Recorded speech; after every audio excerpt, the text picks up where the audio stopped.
Thank you, Matt, for the nice introduction, and thank you all for attending part 2 of our introduction to the SIMPLIS Magnetics Design Module webinar, where we'll be focusing on transformers.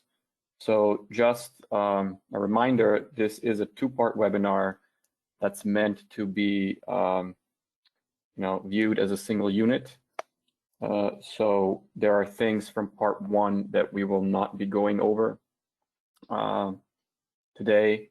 So if you are watching this live and you have not seen the part 1 webinar, which was the previous webinar, I would suggest that you watch the recording of that one after you are finished watching this webinar. And if you're watching this as a recording and if you've not watched part 1, I would suggest that you stop and go back and first watch part 1. So here's the overview of this webinar. First, we'll be looking at a review of how transformer modeling has been done up to now in SIMPLIS, and then how transformer modeling should be done in SIMPLIS from now on, from version 8.4, because there have been some changes. And then we will see how the Magnetics Design Module fits into all of that and how you can design and simulate your transformers and model them using the Magnetics Design Module. We will be demonstrating that using 3 examples. One is a self-oscillating flyback converter example. Another is a forward converter example with a coupled inductor. This is something that was not planned originally, but in the first webinar, we had some questions about coupled inductors, so we added this one in there to address that issue. And finally, a concurrent design example using an LLC converter. So let's start with the review of transformer modeling in SIMPLIS. Now, here's a simple transformer where we have 2 windings around a core. And of course, we have some flux going through that core, which is coupling those 2 windings. But we also have some leakage flux, or stray flux coming from this stray magnetic field that is not coupling both windings. And if we want to model that as a circuit, we have, an ideal transformer between, the number of primary and the number of secondary turns. And since we only have 1 core, we have only 1 energy storage element, and that's the one magnetizing inductance. We could place it at either winding. We should do it at just 1. Usually it goes in the primary. And the way we can calculate that inductance, of course, is by using the number of turns of the primary and the reluctance of the core, or if you want to put it on the other side, the number of turns of the secondary. The leakage flux, it creates, however, at each winding, a leakage or stray inductance. I'm going to use the term leakage inductance in this webinar from now on, but stray inductance, if you prefer, is the same thing. So this is the lossless T-equivalent circuit transformer model. And we can model it in SIMPLIS like this, and then we can move the leakage inductance of the secondary winding onto the primary side, reflect it. And because typically we are working with designs or desiring designs where this leakage inductance is much, much smaller than the magnetizing inductance, we can approximate this circuit by moving just that reflected leakage inductance from the secondary winding over to this side, making it in series with the leakage inductance of the primary side, and then just add it up to get the total leakage. So we have our simplified lossless T-equivalent circuit model for the transformer, an ideal transformer, a magnetizing inductance, and a leakage inductance. And these are quantities that can be measured with reasonable accuracy. If you're familiar with transformers or familiar with how that's done, measuring with short-circuited windings and open windings and so on. To make a realistic model, what was done up to this point, up to version 8.4 in SIMPLIS, was this lossy T equivalent circuit transformer model. So the core of the model is an ideal DC transformer symbol. You always just want to use that one, not any of the other transformer symbols that were available previously. The magnetizing inductance was ideal, either linear, constant, in which case it's not modeling any saturation, or piecewise linear, in which case it's modeling a nonlinear inductance that changes with current and the effects of saturation.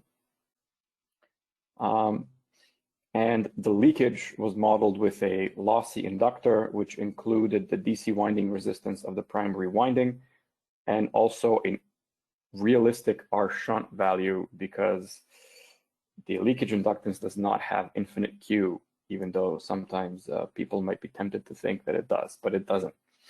And then on the secondary side, there was also a DC resistance. So before version 8.4, this is the model you needed to build in SIMPLIS for a transformer, and it needed to be manually constructed, i.e. you needed to take each of these symbols and put it together when making your transformer model.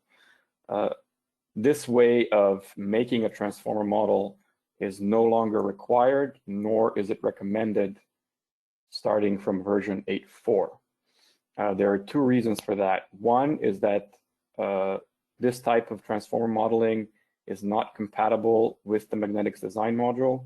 There is no way to take that model that you see on the previous slide and connect it up with MDM and your transformer model in MDM. And the second reason that is, even if you are not using MDM or don't have an MDM license, now the transformer should be modeled using the new multi-level lossy transformer. And this makes transformer modeling finally consistent with all the other multi-level device modeling that we do in SIMPLIS. We had, previously multi-level MOSFET models and multi-level transformer, multi-level inductor models and multi-level capacitor models, and now we finally have a multi-level transformer model. So let's take a look at what that means. So there are 4 model levels, 0 to 3. 0 to 2 can be used without the Magnetics Design Module and should be used even if you're not using the Magnetics Design Module. Let's take a look now. If I have an empty schematic, how we use it. So in the part selector under Magnetics, Transformers, there's multi-level lossy transformers. So before I place the symbol, I have to define the number of primaries and secondaries. I can do up to a total of 20 windings distributed between primaries and secondaries as much as I want. So let's do 1 primary, 2 secondaries, which is very typical. We can define here the polarity.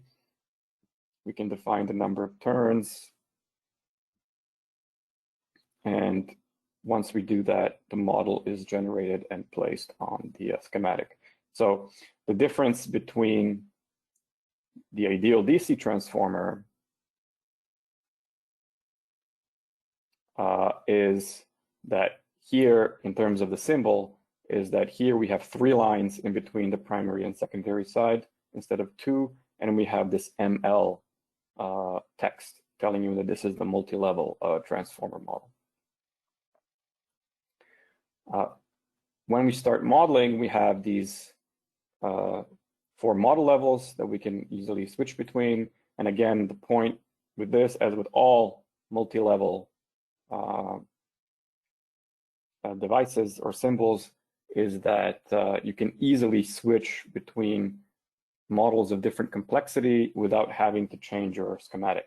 So if you're starting off with just a simple ideal DC transformer and a constant magnetizing inductance, when you now want to add leakage, you don't have to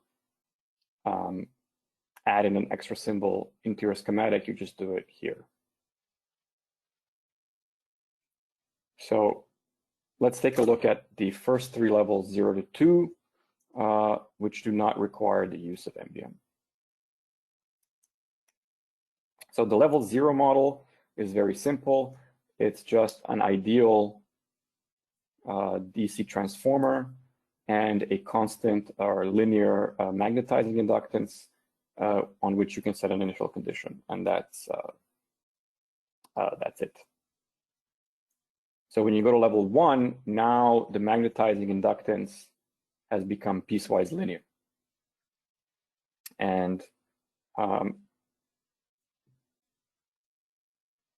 here you can click and define the piecewise linear inductance, and this is where also you can set the initial condition on it, because now it's done within the define piecewise linear inductor dialog.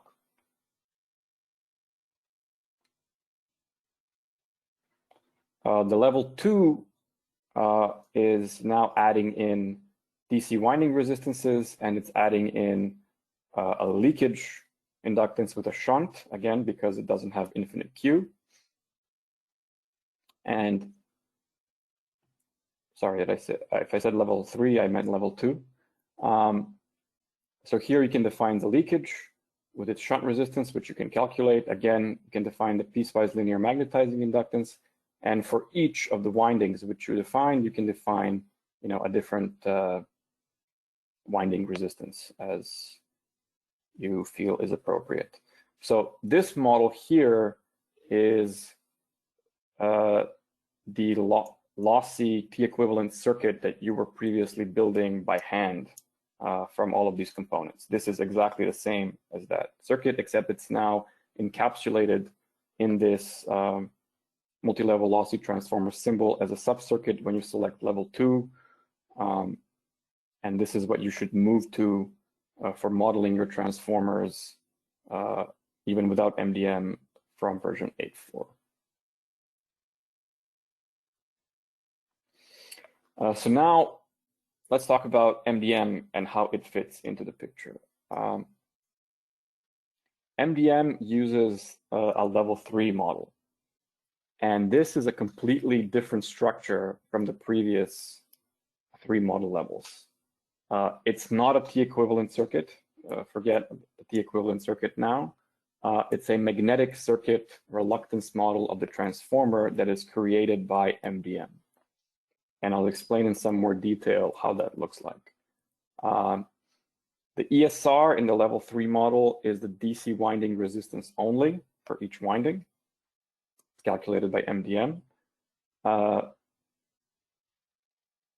You can, when you create the level 3 model, you can check this box here, write MDM generated model parameters to all lower model levels, and then the level 2, 1, and 0 models will be derived, calculated from the level 3 model, and they will all be consistent. However, if you watch part 1, you will remember that when we do inductors in MDM, the level 2 model that is generated with MDM and the level 1 model that can be entered by the user are identical electrically. They are just different in their origin. Here, this is not the case. The level 3 and the level 2 model have a different structure, and you can expect a slightly different behavior, and I will show you that later on an example. So when you check this box and you're doing the inductor, the level 2 model that's created by MDM and the level 1 model that's derived from it will be identical. Here, the level 2 and the level 3 model will be functionally equivalent, but you can expect usually some differences in behavior. So the level 3 model appears only if you have an MDM license. If you don't have one, you won't see the level 3 radio button. If you have an MDM license and you create a level 3 model and then share your schematic with someone who does not have an MDM license, they will be able to simulate it, and they will get the same electrical results as you, but they will not be able to modify it, obviously. So what do I mean by reluctance model or the magnetic circuit? So let's just look at a simple example first, which is an inductor, so only one winding. We can calculate for each section of the core its reluctance and then construct a reluctance circuit or a magnetic circuit. If we compare a magnetic circuit to an electric circuit, there are clear analogs. So the reluctance, which is in inverse Henry, is analogous to resistance in ohms. The magnetomotive force, which is calculated with the number of turns of a winding times the current through that winding, so the unit is ampere turns, is analogous to the voltage, and the flux in Webers is analogous to the current in amps. So with the appropriate transformations, the magnetic circuit can be simulated directly in SIMPLIS, and this is what we do with the level 3 model. So if we look here at a transformer, which has 3 windings, this is the type of magnetic circuit that we simulate at the level 3 model in SIMPLIS. So we have 3 MMF sources representing each of the windings. We have a nonlinear reluctance for each of the 3 core legs. So you have 3 core legs, and you have 3 legs of the circuit here, and then we have a leakage reluctance for each winding. So with the level 3 magnetic circuit, the simulation produces not only the current and voltage for each winding, but also the flux and the MMF in each leg of the core. So we are actually generating that flux and MMF as we do the simulation. This is different from the inductor, where we calculate the flux and the MMF from the current and the voltage. Here, it's actually simulated real time when you run the circuit simulation. So how does MDM work when we talk about transformers? So you build your physical transformer model in MDM. This creates the level 3 multi-level lossy transformer model, which is a reluctance circuit that goes into the SIMPLIS schematic. You simulate the SIMPLIS schematic. You get the simulated transformer waveforms, which include the flux and the MMF in the transformer, and then we can do the MDM post-processing results and get detailed losses. So we'll start with the self-oscillating flyback converter example now. And in this example, I'm not going to focus that much on the rationale behind why the transformer was designed the way it was, but I'm just going to show you, how MDM is used to model a transformer, and also show you the difference between the different model levels of the multi-level lossy transformer, because this example is quite good for that. So the flyback converter specs are, it's a 310 volt to 5 volt 2 amp output dynamic switching frequency converter. It's a standard SIMPLIS example that's been modified to use an MDM transformer, and it's actually one of the standard MDM examples. So if you have MDM installed, you have access to this example on your hard drive. The desired magnetizing inductance is 6 to 7 millihenry, and we have a 52 to 3 turns ratio. So let's go into it. So here, okay. So this is our flyback converter. And as I said, it's a dynamic switching frequency, which depends on many things in the circuit, including the magnetizing inductance of the transformer and its other properties. So first, I'm going to go through and show you the difference in the transformer model levels and how the circuit simulation behaves. So if we start with level 0, so all these models have been derived from the level 3 model. So they're all consistent with each other, but they have different levels of complexity. So if we start with the level 0 model and run the simulation, here we see our waveforms. This is our primary current, and this is our secondary current here. And we can see that the frequency is 31 kilohertz. That's the switching frequency. Now, if I increase to the level 1 model, which now models a nonlinear magnetizing inductance and the effect of saturation, and run the simulation again. So the solid line is now our level 1 simulation, and the dashed lines here are our previous level 0 simulation. And we can see that the current waveforms are almost the same, but we have a slightly different frequency of oscillation at 27.9 kilohertz due to introducing the nonlinear magnetizing inductance. When we switch to the level 2 model, which now includes the leakage and the winding resistance, and run the simulation, now it's a very similar, it's slightly different, the switching frequency now 27.8 kilohertz, because the magnetizing inductance is the same, but because of the leakage and the DC resistance, we now see some ringing on the waveforms. And now finally, when we switch to the level 3 model, again, we see a slightly different ringing here, and we have 27.5 kilohertz. That's because the reluctance model is more complicated, more accurate, and it behaves slightly differently. But you can see that functionally all the models are equivalent, because we are getting more or less the same results. Just our level of modeling accuracy is changing. So how do we use MDM? Here the model already exists. Previously we saw that it would say create if it was missing. So when you click here, it will bring up the MDM GUI, the main MDM window, and the core tab is identical as in the inductor case. We have here a bunch of predefined core geometries that are classified by shape and by manufacturer. And here we have some core materials that you can pick from that are classified by type and by manufacturer. So you select the core and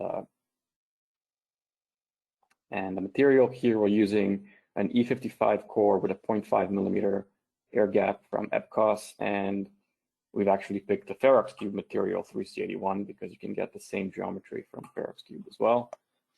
It's pretty standard. The winding tab now is where we have some differences compared to the inductor case, and that's because we have multiple windings, obviously. So the number of windings is fixed. That is defined in the multi-level lossy transformer dialog, so you can't change that here. That's why this is grayed out. But what you can change is the number of turns. So you've changed the number of turns, you've defined an initial number of turns in the multi-level lossy transformer dialog, but you can change that here. And you might want to change that because you want to change the magnetizing inductance. And if you open here the MDM output window, you can see here the magnetizing inductance of the transformer. So as I change the number of turns here on the primary winding, you can see that the number, you can see that the magnetizing inductance is changing. So you have a sub-panel here for each of the windings, the primary one, secondary one, and secondary two, because this is what we defined in the transformer dialog. And then for each of the windings, you can pick a wire size and a wire type. Of course, define the spacing. And you can define here the tape in between the windings. So you can define tape layers and the thickness of a tape layer. Here we have defined the thickness of a tape layer as 0.025 millimeter. And then you can see how the space in between the windings is changing as I change the tape here. And of course, I can play with whether the windings are either 5-filer, 4-filer, 3-filer, and so on and so forth. And what is their spacing? I can do relative spacing. So a spacing of 1 means that they're all stacked on top of each other. And then as I increase that spacing, there's more space made here in between.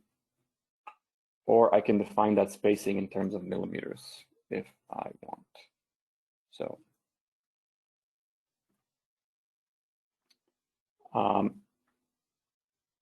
the tape setting defines the spacing, or the amount of tape that you put in between different windings. If you would like to put some space in between the layers of a single winding, this is done with the X spacing parameter. So here for the primary winding where we have 2 layers, we have an X spacing of 0.2 millimeters, and that's adding spacing in between the 2 layers here. So you can make that smaller, or you can make it disappear, or you can make it bigger. It is also adding, if this is the first winding around the bobbin, it is also adding space in between the bobbin and the winding. And if there's another winding there, it will add extra space here. So here I've defined this tape thickness here, but if for secondary 1, I add some X spacing, it will make that even bigger. Okay, but that X spacing is defined as a per layer spacing. And of course, I can also do it here as a relative number instead of an absolute one in millimeters. Finally, there's the cooling tab. This is again the same as with the inductor that we covered in part 1. You can pick between types of convection, natural, forced, or no thermal modeling at a constant temperature. With natural convection, you pick an ambient temperature and a orientation of the core with regards to gravity. And you can pick convection sides, whether there's any thermal transfer happening on a side of the core, or whether it's a constant thermal resistance like a heatsink. And then when you add forced convection, you can pick the speed of the airflow and the direction of the airflow. So in order to do MDM post-processing and get our detailed loss results, 2 things need to happen. First, we need to put a power probe on one of the transformer pins. It doesn't matter which one. And then here in the dialog, we need to check this box. Power probe calculates detailed losses. We need to specify the fundamental frequency, and we need to specify the wave shape. So here, even though the current doesn't appear piecewise linear, the flux is actually piecewise linear. And you would notice if you would look at the old transformer model where you explicitly built the T equivalent circuit and then just look at the current through the magnetizing inductance, and you see that it's a triangular current rather than a sinusoidal one. And here it's important to set, especially in a circuit like this, the actual fundamental frequency. If your fundamental frequency is off, you're going to get a wrong loss number. So this is, and since here the fundamental frequency depends on the transformer itself, this is a case where I would first uncheck this box, as I've done just previously, run the simulation, figure out what my frequency is, and then plug it in here. So once I click OK, now I can do the post-processing. And here are the results. Here I have the detailed loss breakdown, winding losses and core losses. The winding losses are divided up into different types: DC loss, AC conduction loss, skin effect loss, proximity effect loss. We have the core temperature and the winding temperature and the box volume. And here we see Lmag and L sigma. L sigma is the leakage or stray inductance. So we see the magnetizing inductance 6.6 millihenry, and our leakage inductance is 31 micro. So a note about the leakage inductance is that unlike the magnetizing inductance, which is updated real time as you play with the transformer model and change the core and the air gap and number of turns, the leakage inductance, because it is a more computationally intensive process, is only done at the end when you click finish. That is when we calculate the nonlinear inductance and when we calculate the leakage inductance. But you can see that number here in the output window. Let me find it. Right, I need to click finish first. So if I open, click finish and regenerate the model, then you will see here the inductance matrix for this transformer. and you will see what the leakage reflected to primary is. So that's not actually what we're simulating in the level 3 model because it's distributed among the windings in the reluctance model, but it is what you would see when you move to the level 2. And the other way to see, of course, is if you check this box and you move down to level 2, you will see that leakage inductance here before running the post-processing. So the next tab is the losses by winding. And here we can see the loss density in each turn. We can clearly see the proximity loss that is being created here in the first layer of the primary winding by the fringing flux of the air gap. And then we can see that this is not happening. It's happening to a much lower extent in the second layer of the primary, and then in the secondary windings, it's almost not present. And they are all kind of having an even loss distribution there. Now with the waveforms, besides seeing the voltage and the current in each winding, and it's labeled here on the side, you can also see the flux density in each leg of the core, the left, center, and right, and these definitions are just here if you look left, center, and right. And as expected in a design like this, you can see that the left and the right flux is the same, and that it's half the center flux, basically. Well, no, the flux density is actually identical in all. The flux is half, but the flux density is identical because the center leg has double the cross-sectional area of the side legs. So this is an unexpected result. Here we can see the L versus current curve of the magnetizing inductance. And finally, here we can see some details about the transformer design and the losses in detail. You can see here, with all the decimal places when the losses are really, really small. So sometimes when it says here 0 skin effect losses, they're not really 0, but they're like 3.5 to 10 to the negative 4. And you can see that there. Another thing that we can do in MDM is that there is this feature called the virtual winding machine view. And if you select that box, it rotates the view. And now you're kind of looking at your transformer or your bobbin, more precisely, the way it would be on a winding machine. And you can use this to help you kind of figure out how your transformer should actually be wound. Here under bobbin pins is where you define how this virtual winding machine view looks like. So you can look at all 3 windings at the same time, or you can select one and look at them one at a time. And some bobbins will have pins, for example, on both sides of the transformer. Some bobbins will have it only to one side. You can change that here by changing the position of the pin.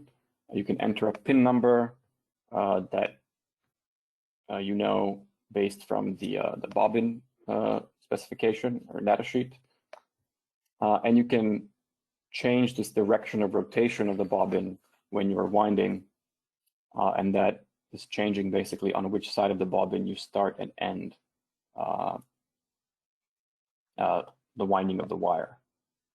And when we take a look at all of them, you can also see that with S and E, start and end are marked the turns where you start winding and where you end winding. And here it's showing, how we're going from one layer to the next. So that's another feature of MDM that I wanted to show you.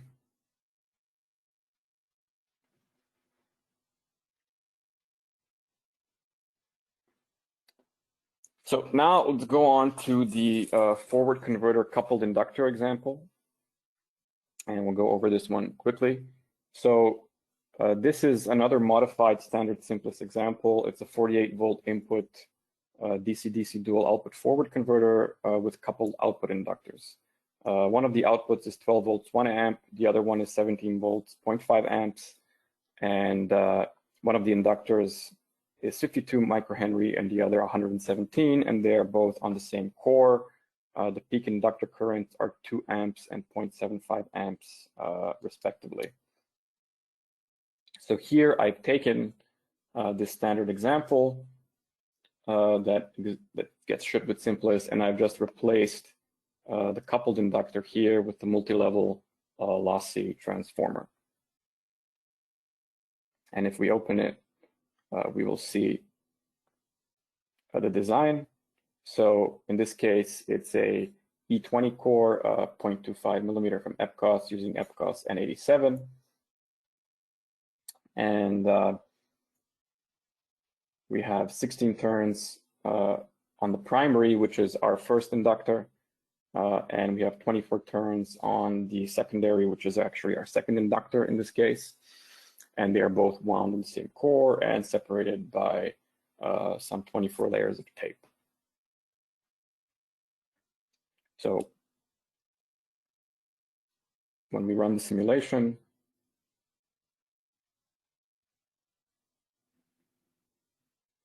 here we get the results. And our coupled inductor together has 0.254 watts of losses. Of course, we have some significant DC loss here because this is not a transformer, it's an inductor. So it's having, it's meant to take in DC current. And again, we can see losses by winding. You can see that in the primary, which is our first inductor, we have some more significant proximity loss because it's close to the air gap. And then this is not happening in the secondary, which is our second inductor, because it's separated from that air gap by that one layer of windings and also the tape. So when we look at this proximity effect loss, which is the biggest part of our losses of 165 milliwatts, it's mostly coming from the primary winding or our inductor 1. Here we see the flux waveforms, and we see that there is a DC flux, unlike with the transformer. And again, we see the L versus I. This is only showing us inductor 1 because this is the magnetizing inductance. So if you wanted to see the other one, you would have to switch what primary and secondary are and switch the windings, and then you would be able to see the inductance curve for the second inductor, and everything else the same as we already seen. And another thing that we can do here is when we right-click on the multi-level lossy transformer, we can plot these points, and you can see the piecewise linear points for level 1 and 2. It's not showing you any level 3 information because that's a lot more complicated, but you can see the inductance curve. And again, in this case, because this is a coupled inductor, we are seeing inductor 1 because that's the primary winding. So the multi-level lossy transformer was not designed in mind for modeling of coupled inductors, but obviously can be used for that purpose without problem.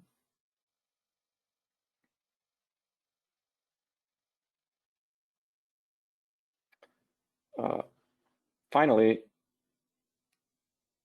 let's look at our last example, the concurrent design example, which is our Vcdc isolated LLC converter. So what do I mean by concurrent design? In this LLC converter, we have two magnetic devices. We have a resonant inductor. It has an inductance, L, and it has a ESR, a resistance. And then we have a transformer, which has a magnetizing inductance, an ESR, and a leakage inductance. Those parameters affect our switching frequency. That will obviously affect our magnetics loss, but it'll also affect our switching loss, our ripples, and our capacitor loss. So we can pick L and L mag and design to spec without having an idea how the magnetics actually look like, but we don't know the ESR and we don't know the leakage without designing the magnetics physically.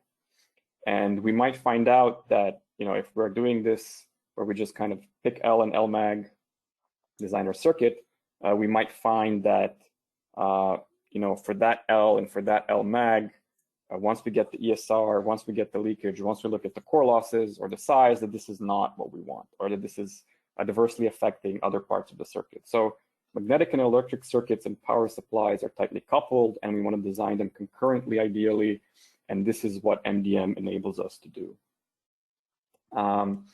So this example is based on an Infineon app note about a 600-watt half-bridge LLC eval board. And I would like to thank John Hancock, who is one of the authors of the app note, for helping us set up this example. His help was really immeasurable here. And this is the eval board that we have a full model of in SIMPLIS that I will show you soon. And these are the transformer specs. So we are targeting 180 microhenry magnetizing inductance. It's 1 primary, 2 secondaries. The primary peak current is 5.5 amps, and the secondary peak current is 84 amps. So let's, again, take this view that, for example, you are the electrical designer, I'm the magnetics designer. You've given me this LLC circuit that you're designing, and you say, hey, I need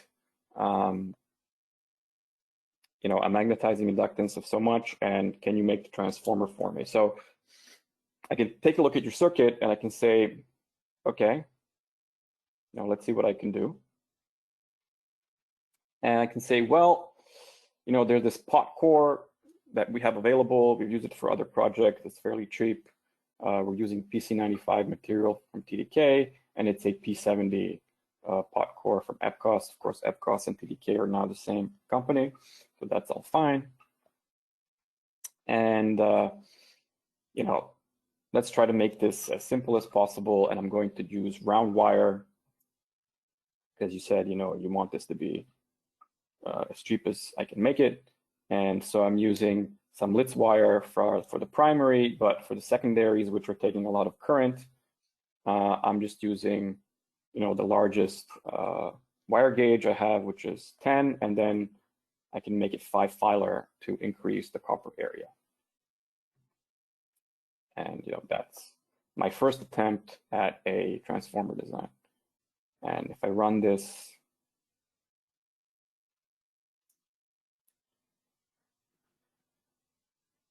simulation, and here are the results. So certain things kind of jump at you right now. I thought here that I did a kind of very standard design that should be low loss. And indeed, because it's a big core, my core losses are really low.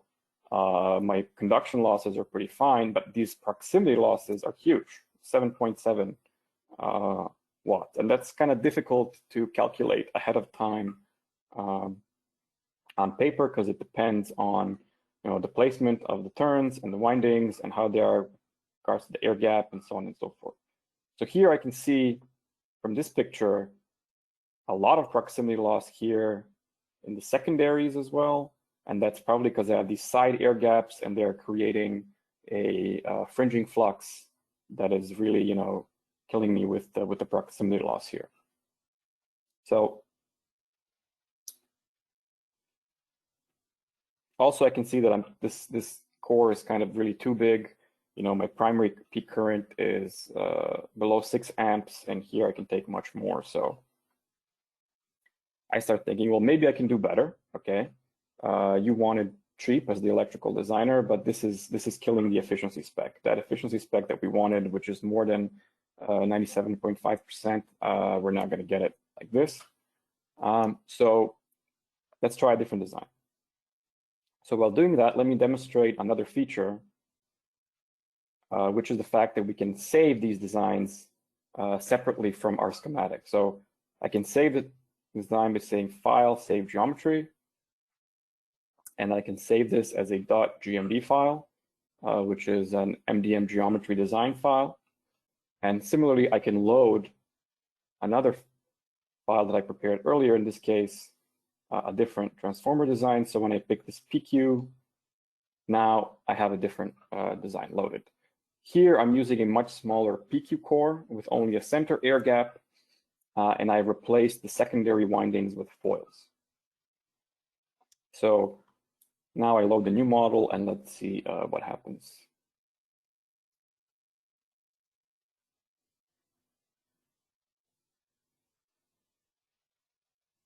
So this is taking a bit longer because we have foil windings and they take a bit longer to calculate.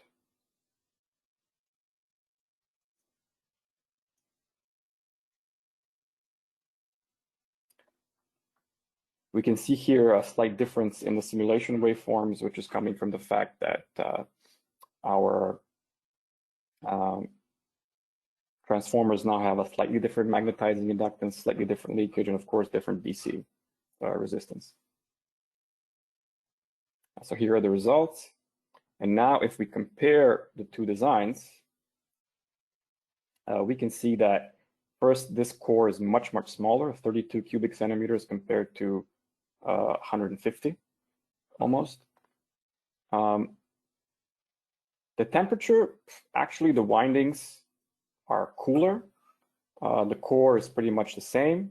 So we've kept the same temperature but reduced the size. So this is a huge improvement. And our total losses have been reduced by quite a bit, from 9.4 watts to 3.8 watts. So even though our core losses have become like 10 times bigger, 0.18 to 1.7, because we have a smaller core now. And even though our conduction loss has increased because our DC resistance is bigger, our proximity loss has pretty much disappeared.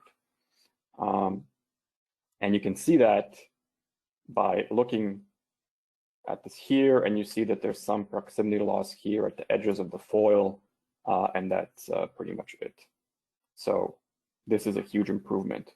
And finally, what I noticed here as the magnetics designer is that I have maybe a high leakage. So let's see, if I'm already using this design, what can I do to get rid of that leakage? And one thing I can do is to interleave. Now, interleaving presently is not something that can be done automatically. So you kind of need to hack it at the moment. But we're working on making that more user-friendly. So if I'm interleaving, I have 4 winding layers, and then I can define them as 4 separate windings. And then basically, my primary 2 is really my secondary 1, and my secondary 1 is really my primary 2. So hence this kind of complicated interconnection scheme here, but it gets you what you want to see. And that is an interleave structure where I have 1 layer of the primary, then the 2 secondaries, then 1 more layer of the primary. And now when I run this,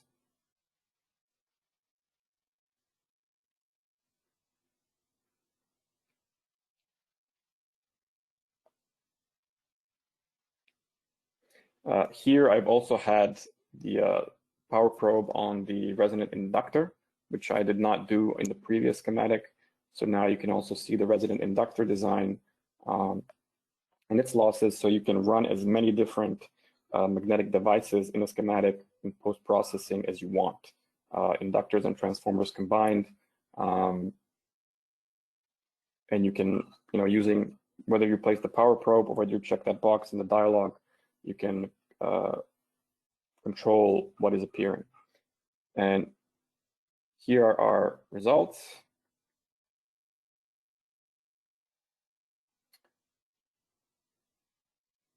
So if we do the comparison now, we can see that our leakage has reduced from 8 micro to 1.7 micro.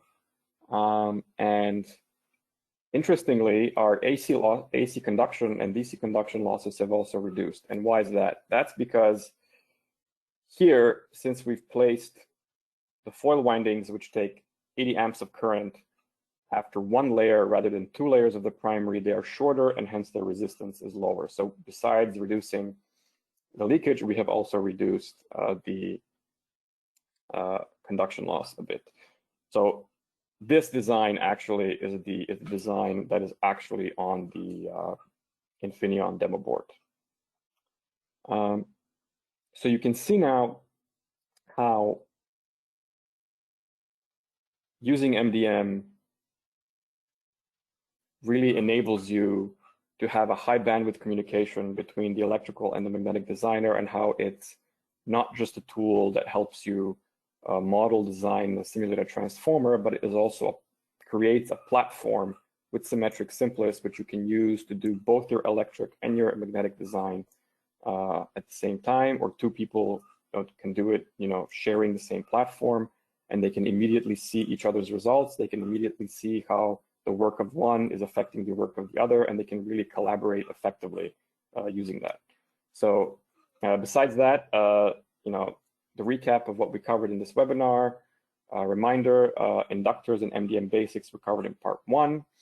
A similar range of topics as we've seen here is covered in chapter 4 of the SIMPLIS MDM tutorial. So if you're interested in SIMPLIS and have not done the tutorial, I strongly suggest that you go through it. We talked about the multi-level lossy transformer and some transformer design examples and a coupled inductor example. And finally, we did the concurrent design that we just talked about.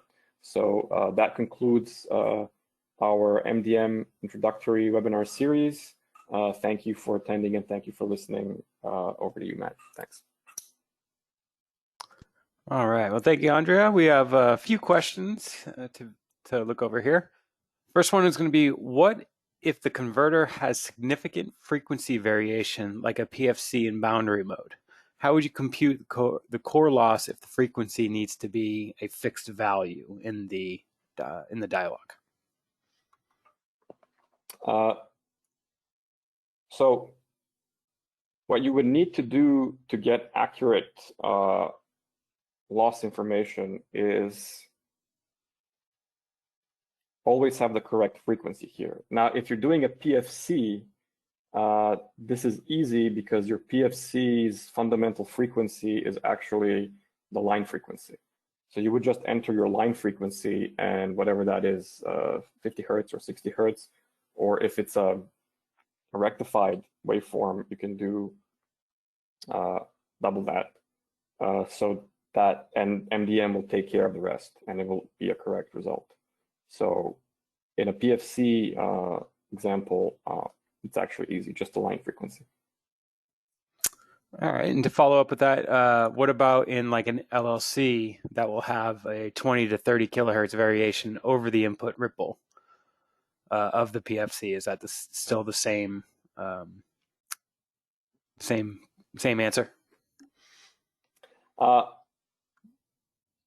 Well, if it's being driven by the line frequency, then yes.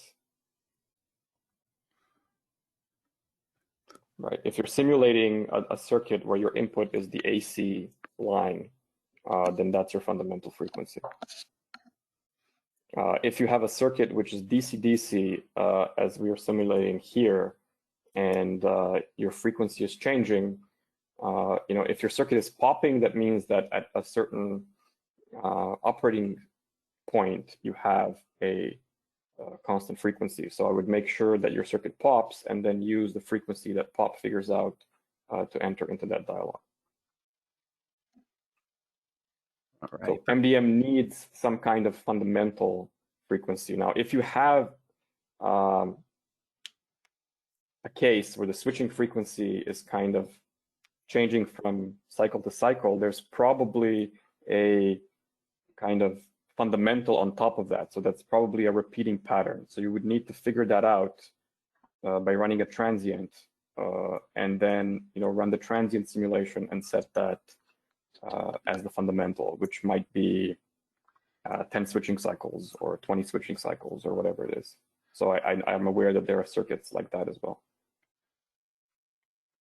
All right. Thank you, Andrea. And of course, if you have any more questions, please shoot them in now. We still have a few more minutes. A couple questions on the cores. Can custom core geometries be used? Yeah, so I have to qualify what custom core geometries means. The core shapes are fixed and they're here. So if you would like a core shape that is not here, like not one of the offered ones, EFD, EI, EP, ERI, EE, etc., that's something that we have to implement on our side, and that has to come up with a new version of the program. And we are working on adding core shapes, and I anticipate that as there are updates, there will be more core shapes. So that's something that is fixed. But for a particular core shape, let's say, an EP core shape. Okay, these ones are too small. Let's go back to E. You are not limited to these geometries here. You can click on customized, and then you can pick your core type, and you can define all the dimensions for that core by yourself. So you can do a custom geometry for any of the available shapes. Perfect. Thank you for that clarification. Can a Z winding where the winding crosses back be modeled and shown?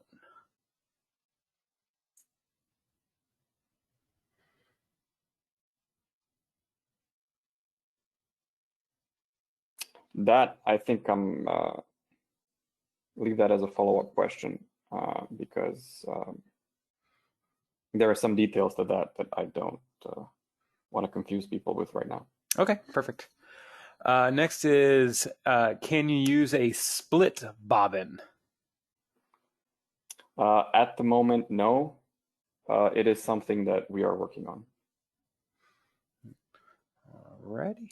I think our final question here, why is there a 20 winding limitation?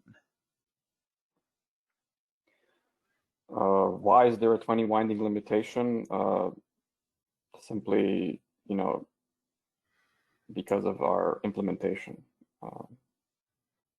We can revisit that at some point in the future and see whether that's really a hard limit or not. But it's just an implementation limit in terms of how we do the modeling.